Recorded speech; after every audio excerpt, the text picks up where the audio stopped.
Hi folks, my name's Lisa. Welcome to my channel. Today we're going to be working on our first knit along, a baby blanket, and it is a great project if you are a beginner knitter. It can be done easily. I think you'll enjoy this. It's a quick knit. Even if you're a slow knitter, you'll get this finished in time, and I think you'll be really proud of the results. So let's get started. So this is the baby blanket that we're going to be knitting. Whee! The size is about 3 feet by 3 feet. And the stitches you need to know are... Hold on. Okay, I'm back. My dogs get really excited being here at the beach, so please excuse them if they start barking, but we'll keep going on and get this project started. So like I said, it's a 3 by 3 baby blanket. It has a garter stitch border, and then the rest, whoops, that's the back side, has a garter stitch border, and then the rest is going to be a stockinette stitch body. So you need to know the knit stitch and the purl stitch, and if you have those stitches under your belt, then we can get started and you'll have no problem, and you are going to enjoy this, I am sure. Okay, the supplies you need for this. I am using for this blanket 2 of these balls or skeins. I'm not sure what you call this shape of yarn. It's by Karen and it's called Latte Cake. It gives stripes. So like this one here, the sample I made, is in a yellow, I don't know the color of this one, but it has yellows and browns, and it makes these pretty stripes. And you don't have to switch the yarns to make these. It's already in the ball of yarn that you buy. So 2 of those. And they're not very expensive. I can't remember how much I paid, but I know that it was under $10. The good thing about this yarn is that it's, even though it's synthetic, that's okay because it needs to be something that's machine washable and soft, and this is both. So the baby can get this dirty and you can throw it in the machine and dry it, and it'll come out just as soft as when you originally made it, and it feels really good against the body. It won't irritate a baby, and so that's why I recommend this yarn, and I love the feel of it. And it's going to be an easy knit because you're going to be using size 10.5 knitting needles. Now I use a circular needle for this, even though it's flat knitting, because with a circular needle you can fit a lot of stitches on the needle, and then you won't lose the stitches as you are working a row. Also, I'm traveling. I'm here in Cerritos, Mexico right now, and while I travel I only use circular needles because I'd hate to lose one of my straight needles and then be without a knitting needle for doing a project. So using a circular needle while traveling is also one of my great tips, because you won't lose your project or part of the project as it's in progress. The other thing you might want are knit markers. They're, you don't have to go out and buy little markers to put on the needle to separate the stitch that you're doing. You could use a paper clip or a safety pin or a different color yarn, and then that will help you separate the stitches as you are going, to remind you when to knit and when to purl. So let's get started. The gauge you need to get for the baby blanket, it doesn't have to be exact. In fact, this is just a rough estimate, but 15 stitches and 20 rows would be 4 inches. It makes big stitches, that's why it knits fast. Now if you don't get that gauge, I wouldn't stress about it. I would just use this as a rough guideline, and then really whatever the gauge is that you get, because you might knit tighter or looser, it's still going to turn out just fine, and you'll have enough yarn if you have the 2 balls of the latte cake to make it fit just right. But that's the gauge I use. Now it's time to cast on, and we're going to use the long tail cast on method. If you don't know how to do the long tail cast on method, I will put a video link in the show notes below to remind you how to do it, but let's get started with the long tail cast on. So to estimate how much yarn we're going to need for the long tail cast on for this baby blanket, we're going to take the width of the baby blanket, which is 3 feet, and I'm going to estimate an arm's length to be 3 feet, and I'm going to multiply that times 4. So 1, 2, 3, 4. And so this is where I'm going to make my slip knot to anchor the first stitch to my knitting needle. So let's make a slip knot. This is also in the links below if you need to be reminded how to do a slip knot. I'm going to put that on my knitting needle. And then I'm going to start casting on. And I'm going to cast on 136 stitches.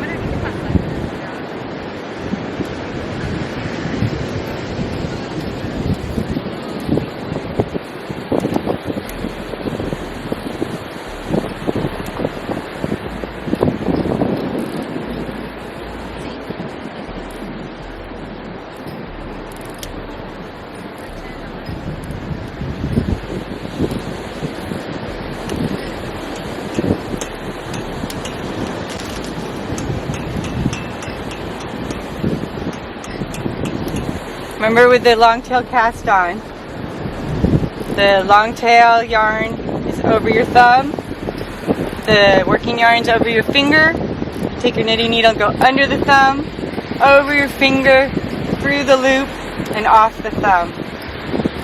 Under, over, through, off.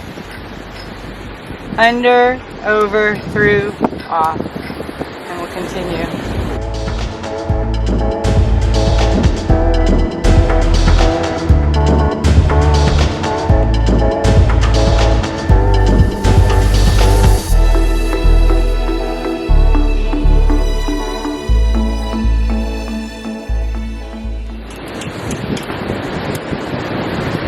I love knitting at the beach.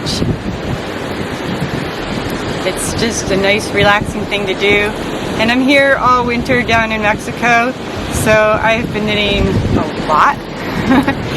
I knit on the drive down here, which took about a week, and then I knit almost every day at the beach. I knit in our studio that we're renting. I knit in the car, going to the store. It's just been a real knitting adventure travel winter. I'm here all winter, and I feel like this is so great because I've been able to have it knit focus. When I'm not knitting, I am running and surfing, and this past year I didn't do either of those fun things because of COVID, and I just had the lame excuse of not getting out. I just was content staying home, and I took advantage of that a little too much. Whether it was my choice or not during the pandemic, sometimes it was and sometimes it wasn't, but there's no excuse not to get out now. Here in Baja California Sur, there's no bad days, and I haven't had a bad day down here. I'm loving it and really enjoying this area of the peninsula in southern Baja.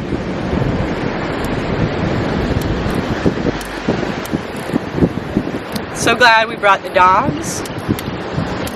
Doing a lot of walking on the beach with the dogs. We do about 4 miles of walking on the beach just for the dogs' sake.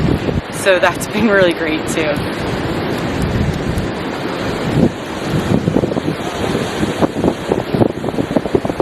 I better count and see how many stitches I have.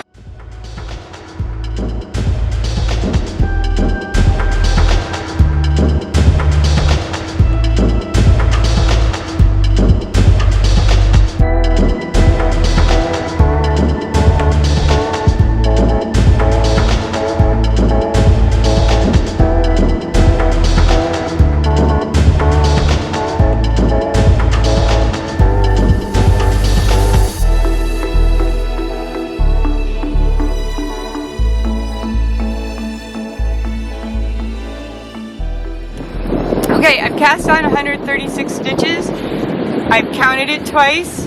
I recommend you count your stitches twice so that when you're starting to work on your project, you're not confused about why it's not fitting or doing the right amount for when you're changing stitches. The other thing is I do have a lot of extra yarn from the long-tail cast on that I measured. I rather over measure than under measure so that I could just break off this little excess right now. And I'm going to give it like, I don't know, 10 inches. And then I will sew that in at the end with a tapestry needle, and I'll show you how to do that so you have no straggly strings at the end of your project. So before we start the first row, I'm going to go check the surf and see what my dogs are doing because they're barking off and on. So let's check out the surf and then we'll get to the first row and I'll show you how to do the straight knitting with your circular knitting needles.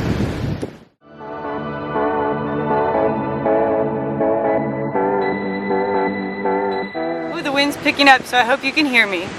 But to start knitting flat with your circular knitting needles, you're going to push the stitches up on the left side of the knitting needles. It could be left or right? But the side that has the working yarn attached to it is going to go towards the end of the knitting needle. And then you're going to work garter stitch all the way across the row. So I will knit, the stitches are going to be a little tight the first row, but once you get through that, it'll be nice and loose and easy to work with. So we'll do one row of garter stitch and then I'll show you how to do the turn with your circular needles to keep it flat.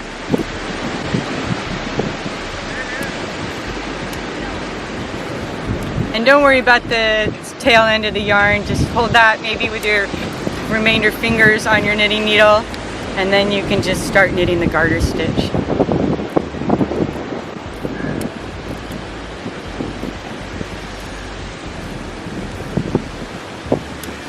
And as you knit on the circular needles, you're going to keep pushing the stitches up onto the working part of the knitting needle. So every time it's getting hard to knit, just keep pushing the stitches up towards it. You can hear that saw behind me.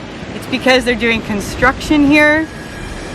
There is a real estate boom in Cerritos, Mexico, as well as the entire peninsula, really, of southern Baja.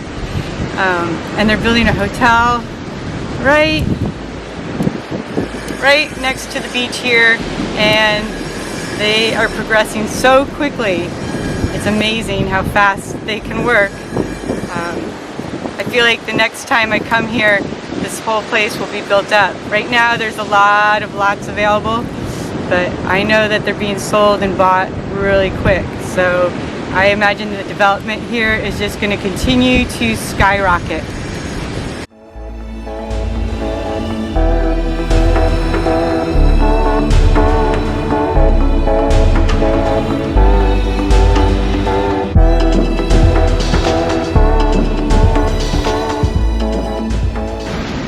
As you are knitting the stitches on the left side and you're pushing stitches up this way, you can take the stitches on your right side and push those down towards the wiry part of the circular needle, just to give yourself some more working space. Just make it comfortable for yourself.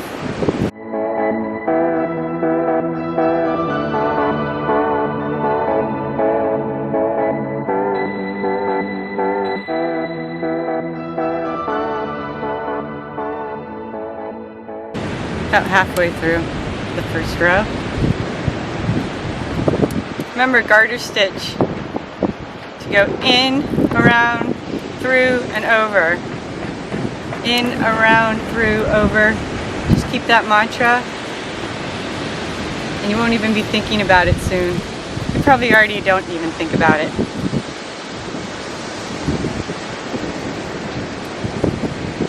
The great thing about this project is while you're working the main body part in the stockinette stitch pattern, which is knit front side and purl the back side, you probably will get to the point where you won't even be thinking about the process you're working on. You'll just do it automatically because of memory muscle, maybe it's called muscle memory.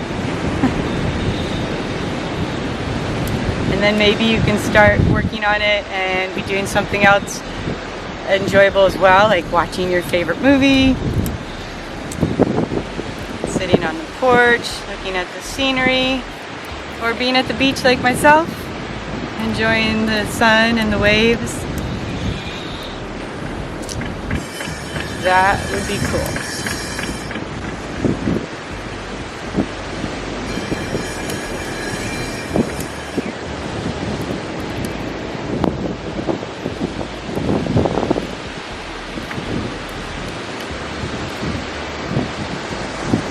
Don't have a drone to show it, although every knitter should have a drone, I am told. But I have gotten to the point where I like to walk and knit, so I have been taking my knitting with me while walking the dogs on the beach, and I just do some mindless knitting as I'm walking down the beach. I call it fit to knit. I feel like I am multitasking to the fullest. I don't always do the walk and knit, but sometimes I feel like doing the multitask, and that's enjoyable to me.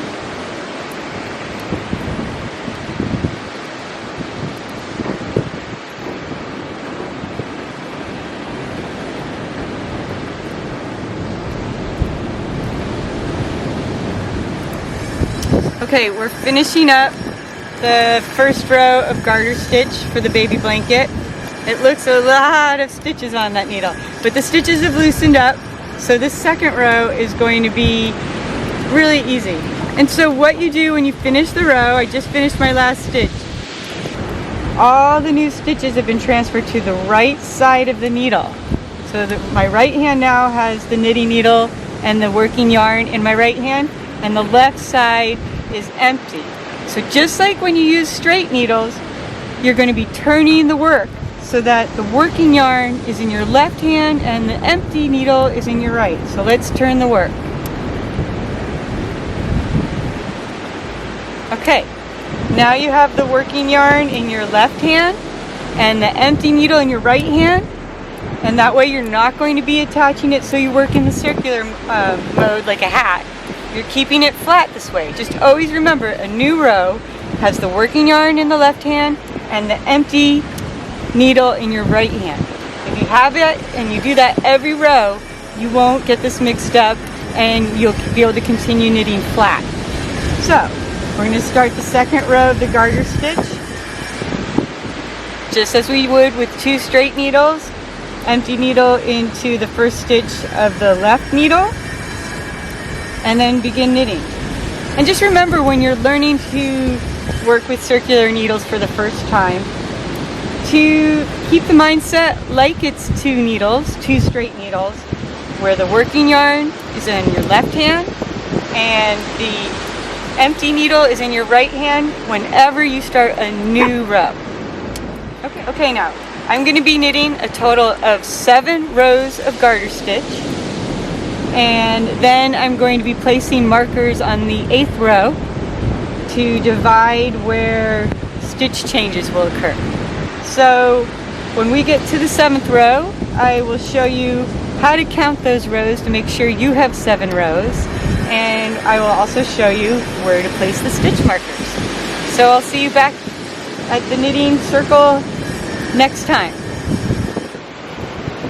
I failed to mention when I said to do the 7 rows of garter stitch, I was just assuming you already knew what the garter stitch is, but if you don't, garter stitch is when you knit every row. So enjoy the knitting every row for the next 7 rows, and then I'll meet you back here.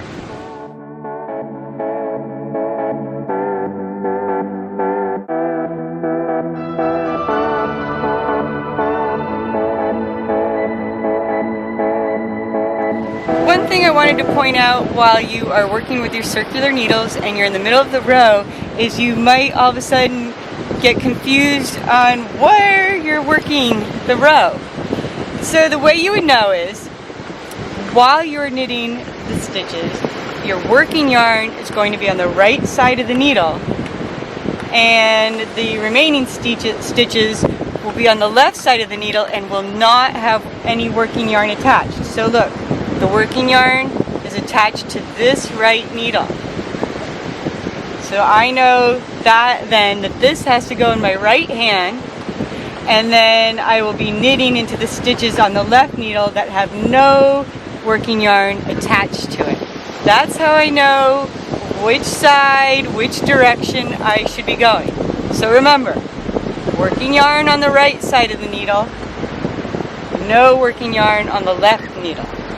And then you're going to work the stitches on the left needle. You're going to knit into those stitches to create the new stitches.